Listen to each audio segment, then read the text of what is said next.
C'est en rockstar que le pape a fait son entrée dans le stade de Dublin. Accueilli par 80 000 personnes, le souverain pontife est venu prendre part au Festival des familles, un rassemblement pour promouvoir la famille traditionnelle catholique.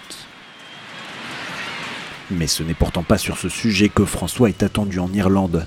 Dès son arrivée, le Premier ministre Leo Varadkar lui a demandé d'utiliser son influence pour rendre justice aux victimes d'abus sexuels.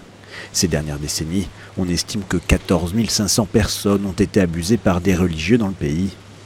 En plein scandale des prêtres prédateurs en Pennsylvanie qui auraient agressé près d'1 millier d'enfants, le pape s'est longuement recueilli avant de s'exprimer clairement sur le sujet.